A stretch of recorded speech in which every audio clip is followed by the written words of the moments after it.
Right now, we have the opportunity to build a really resilient food system for the UK.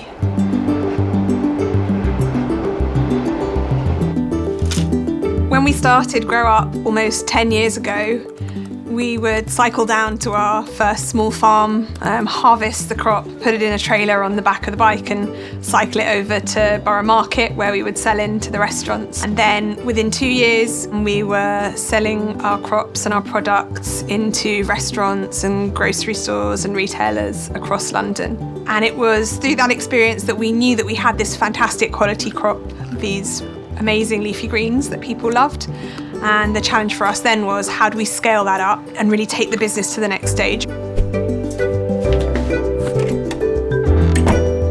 When we started, there was hardly anybody doing this kind of farming anywhere, let alone in the UK. There wasn't another company we could go and talk to. There weren't lots and lots of people we could ask for advice. And so we had to learn a lot of that ourselves. This came through this guy at Kent County Council who runs the Horticulture Task Force. I don't think you actually need to speak to him.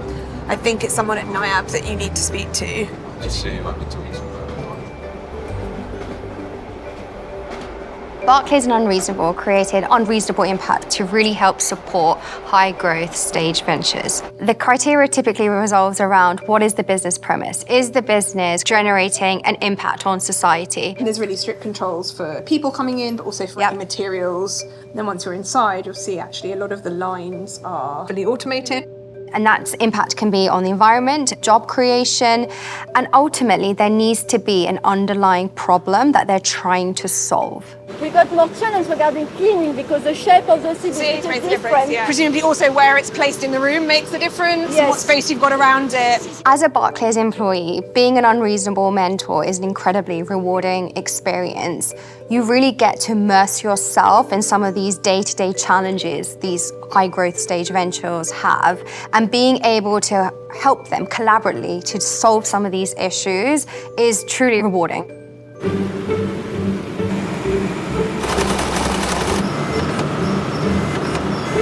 When I joined Unreasonable Impact, the business was at a crossroads, and we had to make a decision about whether we stuck doing what we were doing at the time, growing locally for small shops and restaurants in London, or whether we could transition the business and really scale it up to something that had the potential to change the supply chain in the UK.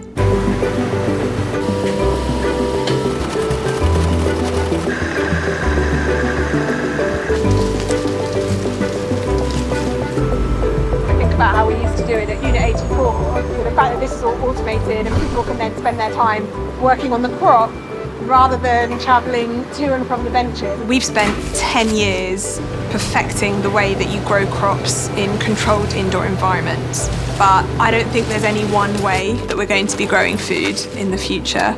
We've got to be using all of the technology, all of the knowledge that's available to us, and with Unreasonable, working with the mentors and the experts from Barclays, we've been able to build up our understanding of how what we do as a vertical farm fits into the landscape of sustainable food and farming across the UK.